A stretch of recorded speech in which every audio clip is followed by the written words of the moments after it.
पड़ रहा है। तो स्टूडेंट्स प्रैक्टिकल ओरिएंटेड फोकस करेंगे, right. So students let's see here कि फॉर एग्जांपल हमारा एक सी प्रोग्राम है। कल जैसे हमने बात किया कि सी प्रोग्राम, स्टूडेंट्स एक सी प्रोग्राम, राइट। प्रोग्राम किसे कहते हैं मैंने बताया था, program in set of instruction, set of instruction, right. बहुत सारे इंस्ट्रक्शंस, इंस्ट्रक्शंस मींस हर एक जो लाइन ऑफ प्रोग्राम है, सी फॉर एग्जांपल ये सी प्रोग्राम है, तो उसके हर एक लाइन के कोड को हम क्या कहेंगे, एक एक इंस्ट्रक्शंस कहेंगे, राइट। स्टूडेंट्स तो सबसे पहले जब भी आप एक सी के प्रोग्राम लिखते हो, बहुत सारे यहाँ पे इंस्ट्रक्शंस यहाँ पे आपको देखने को मिलता है। एंड क्या मुझे कमेंट बता सकते हैं कि every instruction of C language यानी every statement of C language ends by what, कोई स्पेशल सिंबल से वो एंड होता है? कमेंट में बताएंगे चैट में कौन से किससे एंड होता है? Every statement of C program ends with what, which special symbol?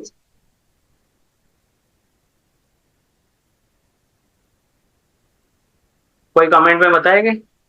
हाँ, वेरी गुड वेरी गुड, बता रहे हैं सेमीकोलन से, सेमीकोलन बहुत सारे आंसर्स आ चुके हैं, वेरी गुड, शाबाश।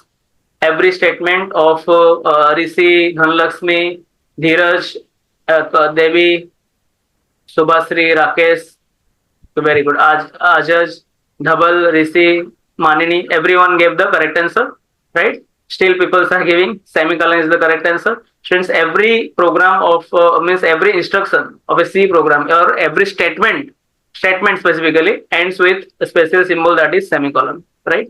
तो बहुत सारे स्टूडेंट्स इंस्ट्रक्शंस लिखे रहते हैं।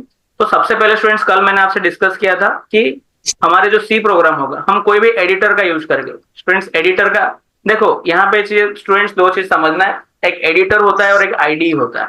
क्या मुझे आईडीई का फुल फॉर्म बता पाएंगे आप चैट बॉक्स में? लेट्स सी, आईडीई, आईडीई किसी को अगर पता हो तो। आईडीई स्टैंड्स फॉर, आईडी किस नाम से जाना जाता है? एडिटर एंड एक आईडी होता है। Okay, no answer is coming, हाँ correct answer, Dhruvik Kapadia gave the correct answer, integrated development environment. Hers not India, it's integrated development environment, very good. So students, ID stands for integrated development environment. Okay, so students यहाँ पे अपने कोई भी editor या तो ID use कर सकते हैं to write a C program. Okay, आप में से किसी ने मुझे पूछा था कि सर बेस्ट एडिटर या आईडी क्या होता है, तो पहले हम समझ जाते हैं कि कोई सी प्रोग्राम को हमें कोई भी program, not only C, Java, Python, कोई भी आपको अगर हमें प्रोग्राम लिखना होगा तो सबसे पहले हमें एक कोई एडिटर लेना पड़ता है या तो आईडी लेना पड़ता है। स्टूडेंट्स डिफरेंस समझते हैं क्या होता है एडिटर का मतलब? स्टूडेंट सिंपल, एक बहुत सिंपल सॉफ्टवेयर, कोई टेक्स्ट एडिटर जैसे नोटपैड है, वो भी एक क्या है आपका एडिटर है, राइट, जिसमें आप कुछ एडिट कर सकते हो। पॉपुलर है नोटपैड, है नोटपैड प्लस प्लस है, राइट, ये सब पॉपुलर एडिटर्स है जिसमें हम एडिटर में जिसमें हम कोड को एडिट कर सकते हैं, लिख सकते हैं, राइट, राइट कर सकते हैं, अपडेट कर सकते हैं, डिलीट कर सकते हो, वो सारे चीजों को हम एडिटर बोल सकते हैं, राइट, ये सिंपल। तो इसका यूज भी हम क्या लिखने में, सी लिखने में, सी के कोड लिखने में कर सकते हैं, राइट। उसको बस आपको डॉट सी से सेव करना पड़ेगा। लाइक आप लोगों ने स्कूलिंग में जिसने HTML की कोडिंग किया होगा, राइट, HTML की कोडिंग आपने उसको सी नॉर्मल एक नोटपैड में ही लिखते हो और उसको डॉट HTML से सेव या डॉट HTML से सेव करते हो, राइट, और उसको हम ब्राउजर में रन करते हैं। सिमिलरली स्टूडेंट्स, आईडी, एडिटर और आईडी में क्या फर्क होता है? ID is integrated development environment, मतलब स्टूडेंट्स ये एक एडवांस सॉफ्टवेयर होता है जिसके पास सारा फीचर अवेलेबल होता है, राइट। हम ऐसा कह सकते हैं स्टूडेंट्स जैसे कि एक नॉर्मल आपका एडिटर एग्जांपल हम अगर ग्राफिक्स में समझे तो एडिटर मतलब आपका जो MS पेंट होता है जिसमें आप नॉर्मल पेंटिंग कर पाते हो, नॉर्मल कुछ ड्राइंग कर पाते हो, that is like editor. But ID is your Photoshop. Friends Photoshop को हम क्या कह सकते हैं? आईडी कह सकते हैं, बिकॉज फोटोशॉप के पास बहुत सारे टूल्स अवेलेबल होते हैं जिसमें आके इमेज को बैकग्राउंड कुछ रिमूव करना हो, उसमें कलर्स अलग अलग बदलना हो, उसमें आपको कुछ डिजाइन करना हो, क्रॉपिंग करना हो, कटिंग करना हो, कलरिंग करना हो, कलर ग्रेड संभालना हो, तो everything you can do and all the tools are available in the left side, right. So ऐसे sir every tools is available. अगर ऐसा कोई सॉफ्टवेयर होता है, राइट, प्रोग्राम को डेवलप करने का, एग्जीक्यूट करने का, बग डिबगिंग करने का, बग फाइंड करने का, तो ऐसे चीजों को हम क्या कहते हैं? आईडी, मतलब एक कंप्लीट पैकेज होता है, उसको आईडी कहा जाता है। Integrated development environment. जैसे कि आपके कॉलेज में ज्यादातर सी के कोड को लिखवाने के लिए तो लोग टर्बो सी वगैरह, एक जो ब्लू स्क्रीन वाला एक सॉफ्टवेयर आपने देखा होगा, टर्बो सी, राइट? किससे किसे किसे कॉलेज में ये टर्बो सी यूज करते हैं, चैट में बताएंगे कोई कॉलेज का नाम लिख के कि हमारे कॉलेज में टर्बो सी का यूज किया जाता है। एक ग्रीन कलर का स्क्रीन आपको मैं यहाँ पे आपको दिखाता हूँ, टर्बो सी किस टाइप का होता है, टर्बो सी, राइट? यहाँ पे टर्बो सी आप देखेंगे तो इस टाइप का एक आपके कॉलेज में शायद ये वाला कोड, सासमा कॉलेज में, सी पटेल में, एच डी जैन में, सभी कॉलेज में यही यूज करते हैं, बहुत पॉपुलर है, राइट? सो स्टूडेंट्स देखिए ये वाला मैं एक पर्टिकुलर इमेज ओपन कर रहा हूँ, तो आपको यहाँ पे पता चलेगा, यहाँ पे राइट में ओपन हुआ, ओके। सो ये एक टर्बोसी का एग्जांपल है, टर्बोसी है, राइट? ये टर्बोसी एक क्या है स्टूडेंट्स, आईडीई है, इंटीग्रेटेड डेवलपमेंट में, क्योंकि यहाँ पे आप कोड लिख सकते हो। देखो यहाँ बहुत सारे ऑप्शन है, रन कर सकते हो F9 प्रेस करके, कंट्रोल F9, राइट? ऐसे बहुत सारे इसमें उसमें स्टूडेंट्स वॉच विंडो भी आता है, कभी आपको फ्यूचर में काम आएगा डिबगिंग करने के लिए। हमें एक पर्टिकुलर वेरिएबल की वैल्यू को अगर देखना हो कितना वैल्यू है, तो उसके लिए हम वॉच विंडो का यूज करते हैं, राइट? सो ऐसे बहुत सारे इसके अंदर देखो ऑप्शन है, file, edit, search, run, compile, debug, project option, ये everything it provides to write a C program, to run, to debug, to compile, all the facilities are available in a single software. That's why it is known as the IDE, Integrated Development Environment. Understood students? But basic level पे हम जब starting में students code करते हैं, तब अपने को एकदम नॉर्मल सॉफ्टवेयर में एडिटर से भी पता होना जरूरी होता है, राइट? मैं कल आपको बताऊंगा कैसे यहाँ पे मैं कुछ अलग कंपाइलर भी मैनुअली एंटर करूंगा, इंस्टॉल करूंगा, राइट? और मैं आपको सारा स्टेप्स बताऊंगा कि कैसे 1 by 1 होता है। बट आज मैं प्रैक्टिकल पे फोकस करने वाला हूँ, कल मैं आपको ये बताऊंगा कि कैसे आप एक कोड जब लिखते हो कोई भी एडिटर में, स्टूडेंट्स जनरली मैं प्रेफर करता हूँ कोई भी ऑनलाइन एडिटर, कोई भी ऑनलाइन एडिटर, मतलब ऑनलाइन एडिटर नहीं बोलेंगे उसको, कंपाइलर बोलेंगे। मैं ऑनलाइन कंपाइलर को प्रेफर करता हूँ, क्योंकि देखिए आज के इंटरनेट के जमाने में हम जेन जी कहलाते हैं, राइट? Generation Z. तो हमारी रिक्वायरमेंट क्या है कि मैं कोई भी कंट्री में रहूँ, कहीं पे भी इंडिया में घूमूं, तो I should be light weight, कि मैं कहीं से भी लॉग इन करूं, मेरे सारे कोड मुझे अवेलेबल होना चाहिए। मैं किसी को लिंक भेज दूं मेरे कोड्स के, तो उसको भी मिलना चाहिए, कि ताकि मुझे पता चले कि भाई ये कितना इंटेलिजेंट है, या जो भी उसके कोडिंग वगैरह आती है स्किल, मैं किसी को एक लिंक सेंड करके भी जान सकता हूँ। तो students I prefer personally online compiler, क्योंकि यहाँ पे हमारा मेन गोल है कोडिंग पे, मेन गोल किस पे, कोडिंग पे, ना कि ये दिखाने के लिए मैं कौन सा एडिटर या कौन से क्या पढ़ रहा हूँ। जैसे कि आप कौन से बुक से पढ़ रहे हो इंपॉर्टेंट नहीं, भले उसके अंदर कौन से कलर का पुट्ठा लगा हुआ है, सिल्वर कोटिंग है, गोल्डन कोट, पर ये कि आपको पढ़ना आना चाहिए, right? So I prefer personally online compiler. But sometimes हमें वॉच विंडो ऐसा फैसिलिटीज के लिए हमें किसकी जरूरत पड़ती है, कि अगर आईडी होगा तो वो बेटर होता है, राइट? सो आपको सारे यहाँ पे आप इनिशियल लेवल पे आईडी का, टर्बो सी जैसे आईडी का भी यूज कर सकते हो, या ऑनलाइन कंपाइलर का भी यूज कर सकते हो, या तो नॉर्मल कोई काइंड ऑफ एडिटर नोटपैड जैसे भी यूज कर सकते हो, राइट? तो स्टूडेंट्स सबसे पहले आप जब भी कोड लिखते हो, राइट, मैं इसका नाम फॉर एग्जांपल मैंने सी का एक कोड लिखा, इसका नाम दिया test.c। मैं आपको सीक्वेंस बताता हूँ, test.c इसको कहा जाएगा, इसको मैं कोई भी एडिटर का यूज कर से इस कोड को लिख सकता हूँ। इसको कहा जाएगा स्टूडेंट्स सोर्स कोड। विच कोड? Source code. इसका नाम देता हूं मैं सोर्स कोड, राइट? फ्रेंड्स कल मैंने आपको बताया था कि अलग अलग टाइप्स के मतलब लोअर लेवल लैंग्वेज जिसको बाइनरी लैंग्वेज कहते हैं, मिडिल लेवल लैंग्वेज जिसको असेंबली लैंग्वेज कहते हैं, राइट? एंड यहाँ पे मैं एक चीज मैं आपको लिख के देता हूँ, थोड़ा कंपेरिजन टाइप का। कल हमने जो देखा था lower level language, middle level and higher level, कल हमने ये देखा था, राइट? Higher level. इसमें एक कंपैरिजन मैं आपको बताता हूं कि यहाँ पे सिस्टम के लिए, सिस्टम यानी हमारे सीपीयू के लिए, हमारे कंप्यूटर के लिए, राइट, और ये प्रोग्रामर के लिए, right? Students low level language होता है सीपीयू के लिए, सिस्टम के लिए बहुत ही बेस्ट होता है, बहुत एफिशिएंट होता है, क्योंकि वो डायरेक्ट उसके मदर टंग में लिखा हुआ उसको एग्जीक्यूट कर लेता है। बट प्रोग्रामर के लिए क्या होता है स्टूडेंट्स, बहुत ज्यादा डिफिकल्ट होता है, वेरी डिफिकल्ट, हम उसको प्रेफर करेंगे नहीं। मिडिल लेवल लैंग्वेज में दोनों मिडिल लेवल पे थोड़ा एक इसको बीच में असेंबलर आता है, तो थोड़ा उसको पहले असेंबली लैंग्वेज को ट्रांसलेट करना पड़ता है, अगेन थोड़ा टाइम कंज्यूमिंग होता है। बट प्रोग्रामर के लिए मॉडरेट है ये, मतलब डिफिकल्ट तो है ही थोड़ा, मतलब इजी भी नहीं है और डिफिकल्ट भी नहीं है, मॉडरेट है, क्योंकि हमको यहाँ पे थोड़े इंग्लिश टाइप लैंग्वेज लिखना पड़ता है, लाइक मैंने कल बताया था आपको लोड एड ऐसे अलग अलग न्यूमोनिक्स लिखने पड़ते हैं, राइट। हाई लेवल लैंग्वेज जो स्टूडेंट्स होते हैं वो जैसे कि मैंने बताया C like language, English like language, वो क्या होता है सीपीयू के लिए, सिस्टम के लिए क्या होता है थोड़ा और डिफिकल्ट बन जाता है, क्योंकि उसको कंपाइलर, ट्रांसलेशन, लिंकिंग ये सब प्रोसेस से जाना पड़ता है, तो इसके लिए ये एफिशिएंट नहीं है। बट प्रोग्रामर के लिए सुपर डुपर इजी है, क्योंकि ये इंग्लिश लाइक लैंग्वेज है। क्योंकि बच्चों यहाँ पे देखिए जैसे जैसे हम लोग देख रहे हैं कि सिस्टम के लिए थोड़ा डिफिकल्ट होगा तो चलेगा, बट प्रोग्रामर को हमें इजीनेस चाहिए। देखो डिफिकल्ट से कैसे आप मॉडरेट लेवल पे गए फिर इजी लेवल पे गए, so we are preferring high level language because ये क्या है प्रोग्रामर फ्रेंडली। क्या है? Programmer friendly. हम मशीन फ्रेंडली नहीं बन रहे, मशीन फ्रेंडली बनेंगे तो हमारे लिए काम डिफिकल्ट हो जाएगा, राइट। हमें सीपीयू तो भाई मशीन है, बहुत इंस्ट्रक्शन को प्रोसेस कर सकता है, लेकिन प्रोग्रामर फ्रेंडली होना जरूरी है। इसलिए हम high level language C language जैसे प्रेफर करते हैं, that is super duper easy for programmers, but somewhat inefficient compare to lower level language. आप डायरेक्टली बाइनरी दोगे उसके कंपेयर में ये थोड़ा कम एफिशिएंट रहेगा, क्योंकि यहाँ पे क्या आ जाता है बीच में कंपाइलर वगैरह आता है, मैंने कहा कंपाइलर आएगा, लिंकर आएगा, राइट। ये सारे चीजें पिक्चर में आते हैं, राइट स्टूडेंट्स।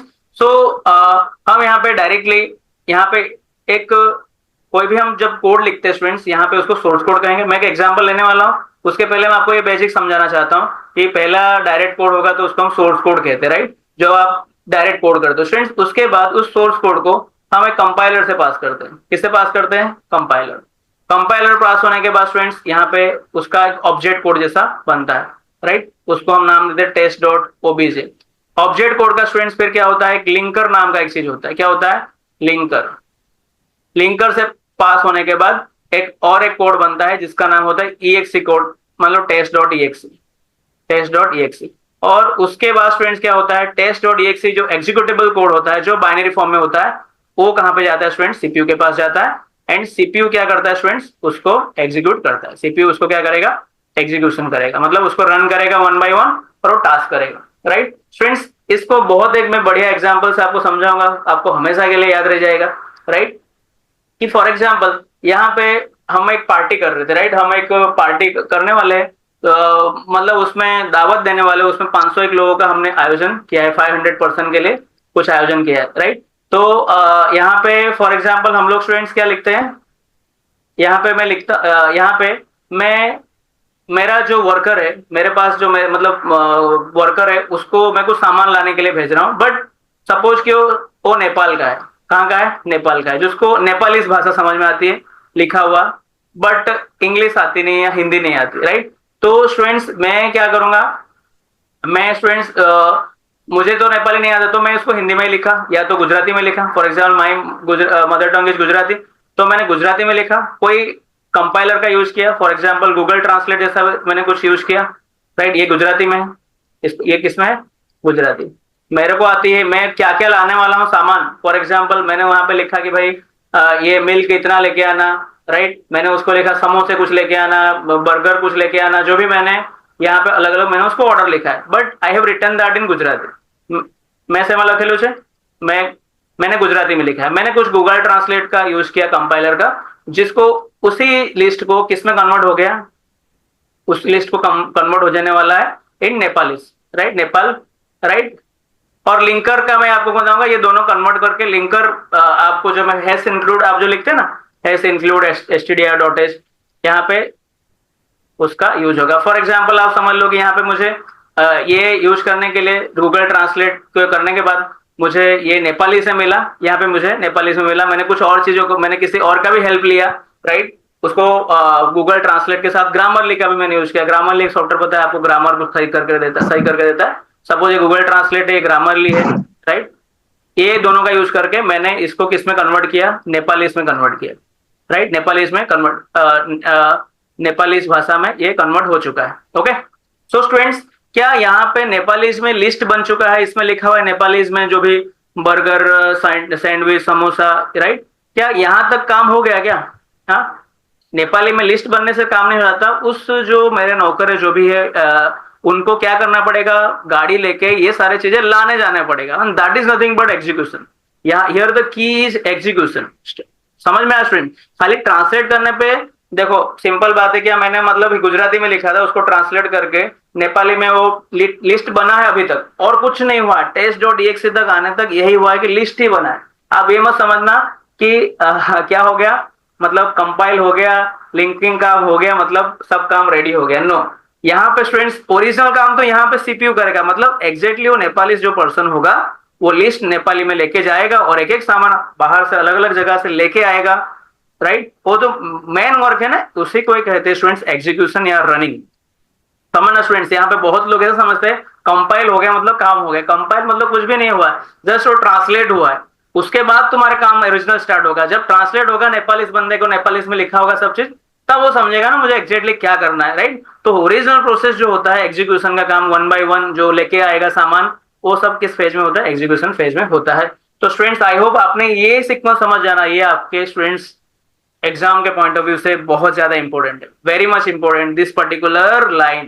पहले क्या हुआ, पहले आया सोर्स कोड। सोर्स कोड मतलब आपका नॉर्मल कोड, जो आपका प्रोग्राम किसी एडिटर की मदद से आपने लिखा, फिर आप उसको क्या करोगे, कंपाइल करोगे, मतलब वो ट्रांसलेट करोगे, राइट। ट्रांसलेट होने में स्टूडेंट्स एक ऑब्जेक्ट कोड बनता है, फिर एक लिंकर आता है, लिंकर करके एक कंपाइलर जैसा टूल होता है लिंकर, राइट। मैंने जो बताया, मैं अभी आपको बताने वाला हूँ प्रैक्टिकल में, कि जैसे आप हेस इंक्लूड str.h लिखते हो, वही यहाँ पे लिंकिंग का काम करता है, राइट। ये दोनों मिलकर स्टूडेंट्स आपके कहां पे जाते हैं, एक एग्जीक्यूटेबल फाइल बनते हैं आफ्टर लिंकिंग। फिर वो एग्जीक्यूटेबल फाइल .exe फाइल क्या होता है, सीपीयू उसको रन करता है एंड जो गिवन टास्क करता है। Okay, understood students. अगर आपको ये लिंक, ये फ्लो क्लियर हो गया तो आपके फाइनल एग्जाम में, इंटरनल एग्जाम में कम से कम 5 से 7 मार्क्स आ जाएंगे।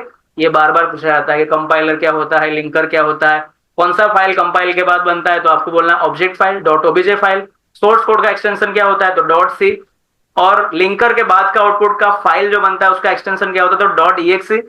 एग्जीक्यूटेबल फाइल बनने से सारा काम हो गया तो नहीं, अभी एग्जीक्यूटेबल कोड में सीपीयू को रन करना बाकी है, राइट। सीपीयू एक बार सबको एग्जीक्यूट किया तब जाके आपका काम हुआ, राइट। समझ में आ गया आई होप, राइट। फिर भी आपको कोई कॉल डाउट हो तो मुझे कॉल करके पूछ लेना, मैं बता दूंगा। ओके, सो तो स्टूडेंट्स मैं अगेन यहाँ पे आपके साथ बताना चाहूंगा स्टूडेंट्स, ये क्लास में हर एक टाइप का लर्नर होते हैं। एक होता है फास्ट लर्नर, एक होता है मिडिल लर्नर, एक स्लो लर्नर, बराबर। तो किसी की लर्निंग बहुत स्पीड में हो जाती है, किसी की लर्निंग मिडल में होती है, किसी की लर्निंग स्लो स्लो होती है, राइट।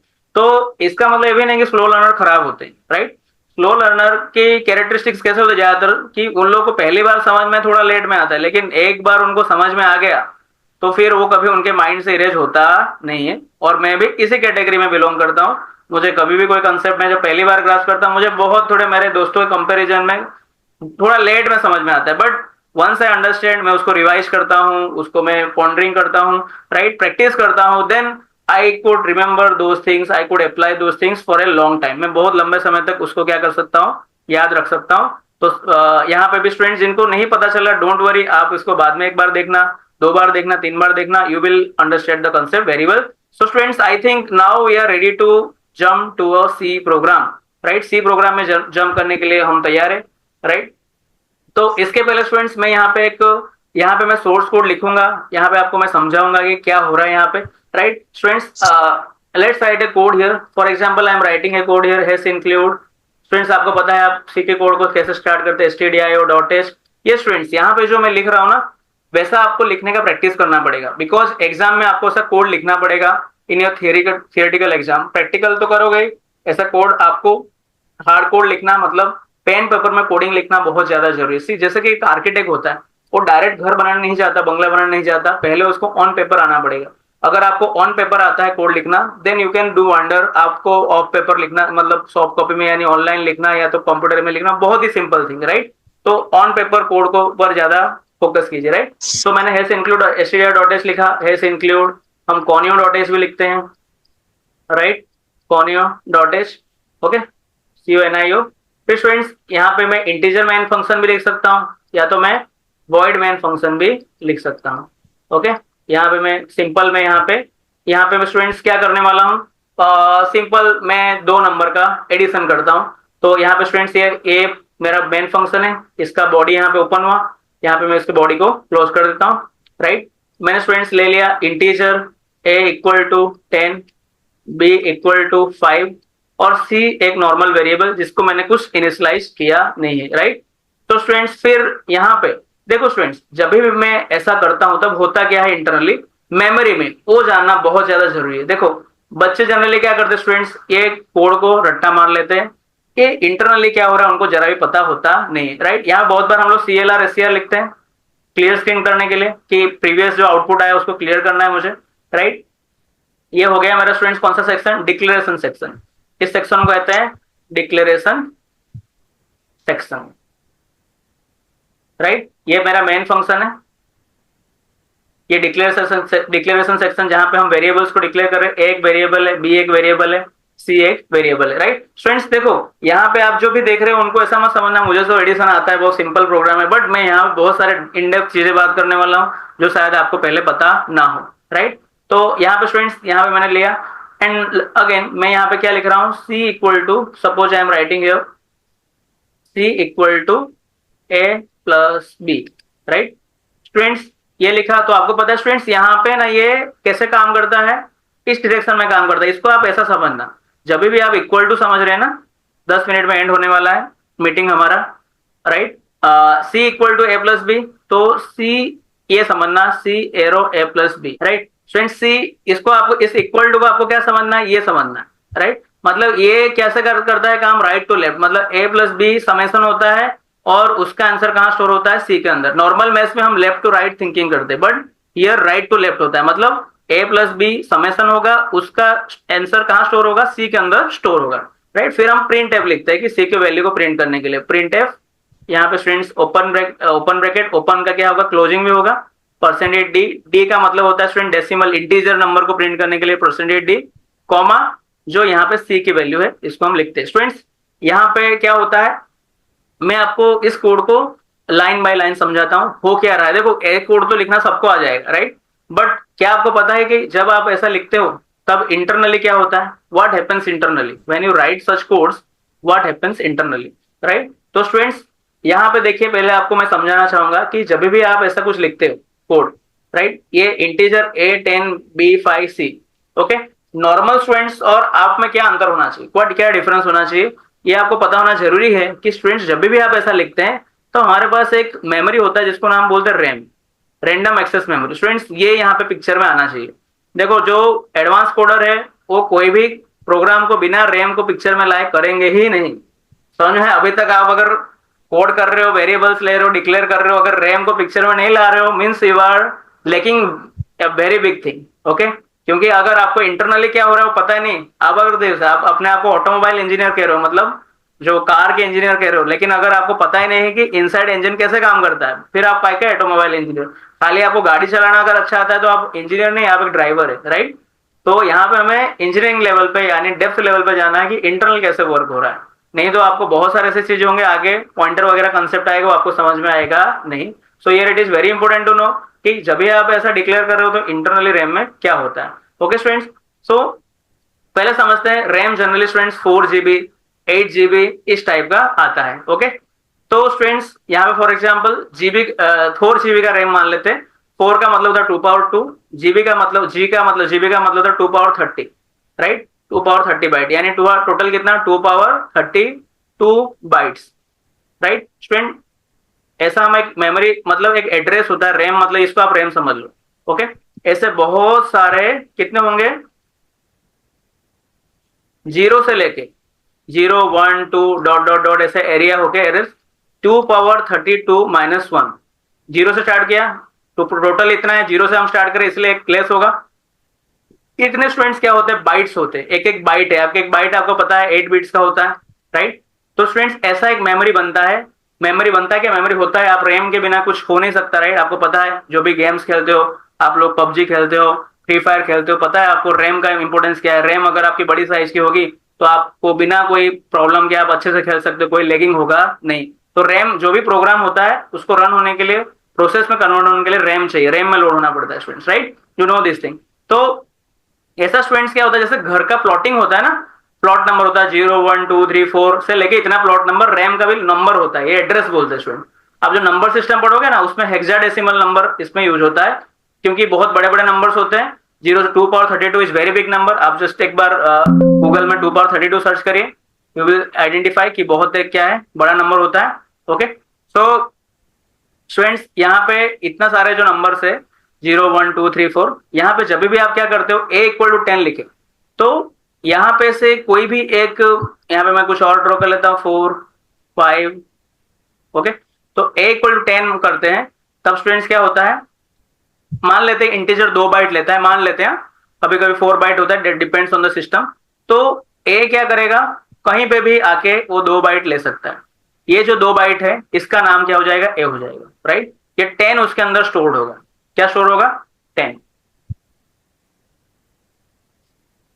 इसका नाम हो जाएगा 10, राइट। ये एक वेरिएबल हो गया, ओके। वैसे ही b इक्वल टू 5 है तो b और कहीं पे, ऐसा जरूरी नहीं सीक्वेंस में होगा, कहीं पे भी हो सकता है। ये हो गया b, इसका नाम, उसके अंदर क्या है 5। वैसे ही क्या है c करके, c कोई मेमोरी लोकेशन है, मान लो कि यहाँ पे डॉट डॉट डॉट है, ये था 150 और 151, ऐसे दो है, तो इसके जगह पे क्या बन गया आपका c बन गया, राइट।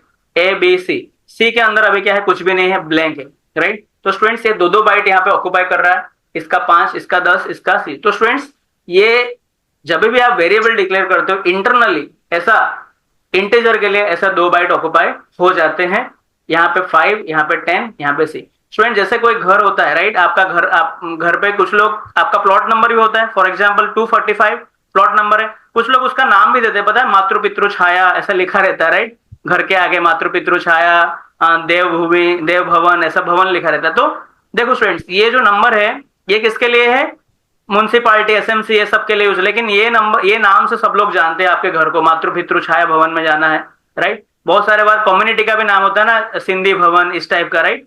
तो स्टूडेंट्स ये नाम को हमारे नॉर्मल लोगों के लिए ये नाम बहुत ही इजी होता है, इसलिए हमारे जैसे प्रोग्रामर के लिए ये भी हम रिफर करते हैं। बट सिस्टम में उसके पास एक एड्रेस भी होता है, यहाँ पे जैसे मैंने बोला 0 उसका एड्रेस है, तो स्टार्टिंग एड्रेस है वो मैन है, 0 एड्रेस, इसका एड्रेस क्या होगा, इस वेरिएबल का 4 होगा, इस वेरिएबल का 150 होगा, सी का, राइट। ऐसे सबको वेरिएबल का एड्रेस मिलते हैं। तो जब भी स्टूडेंट्स आप a इक्वल टू 10 लिखते हो तब इंटरनली रैम में ये हो जाता है, a कोई भी एक रैंडम एड्रेस लेके वहां पे वैल्यू स्टोर होता है, इसीलिए इसका नाम है रैंडम एक्सेस मेमोरी। वैसे b इक्वल टू 5 करोगे तो b के अंदर क्या स्टोर हो जाएगा, 5 स्टोर हो गया, एंड c अभी कुछ नहीं है तो एम्प्टी गार्बेज वैल्यू होगा, जो भी होगा। उसके बाद स्टूडेंट्स क्लियर स्क्रीन मतलब प्रीवियस स्क्रीन क्लियर हो जाएगा। यहाँ पे मैंने जैसे बताया a plus b equal to c, मतलब यहाँ पे आपको उल्टा समझना है, a प्लस बी की वैल्यू कहाँ पे स्टोर होगा, c। तो यहाँ पे जब भी आप ऐसा लिखोगे a की वैल्यू वहां से उठाएगा मेमोरी में, कितना है, a की वैल्यू 10 है तो 10, और b की वैल्यू मेमोरी से उठाएगा कितना है 5, 10 प्लस 5 क्या होगा, समेशन हो गया, इसमें असाइन हो जाएगा, इसमें असाइन हो जाने पे इसकी वैल्यू क्या हो जाएगा 15 हो जाएगा, राइट। तो लेटेस्ट वैल्यू यहाँ पे अपडेट जो गार्बेज पड़ा था उसके जगह पे अभी क्या हो गया 15 हो गया। अगेन आपने अभी क्या किया, print f percentage d comma c. Students ये काम कैसे करते देखो, ये डबल कोड में जो होता है ना वही प्रिंट होता है, राइट। तो जैसे ही आप परसेंटेज डी लिखे तो वो एक क्या है, प्लेस होल्डर जैसा है, मतलब उसके जगह पे कुछ उसको वैल्यू सब्स्टिट्यूट करना है। तो उसने क्या देखा, कॉमा के बाद तुरंत ढूंढेगा क्या मुझे सब्स्टिट्यूट करना है, यहाँ पे लिखा गया सी, सी की वैल्यू कितना है आपने देखा 15, तो 15 यहाँ पे प्रिंट कर देगा, 15 इसके जगह पे डाल देगा, यानी इसके अंदर डबल कोड में जो होगा वो प्रिंट होगा। तो आपका आंसर क्या आ जाएगा, 15 आ जाएगा। आई होप स्टूडेंट्स आपको ये वाला जो नजरिया है आपको बेहतर लगा होगा, समझ में आया होगा कि इंटरनली मेमोरी में कैसे होता है। कैरेक्टर अगर होता तो स्टूडेंट्स 1 बाइट लेता, आपको पता है कैरेक्टर 1 बाइट लेता है, अगर फ्लोट होता तो 4 बाइट लेता, अगर डबल होता तो 8 बाइट लेता, लॉन्ग डबल होता तो 10 बाइट लेता।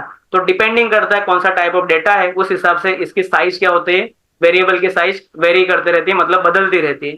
Understood students, I hope students आपको ये अंडरस्टैंडिंग बहुत मजा आया होगा, है ना, इंटरनली कैसे वर्क करता है। चैट बॉक्स में मुझे बताएं कि आपको कैसा लगा।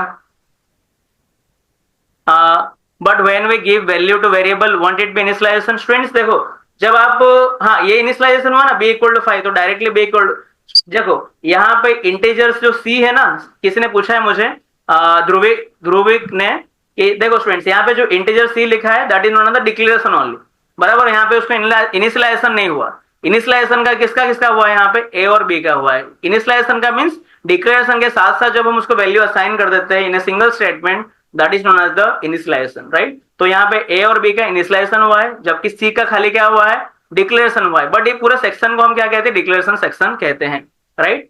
हाँ ओके स्टूडेंट्स, आप मुझे बताएं कि कैसा आपको लगा ये सेशन।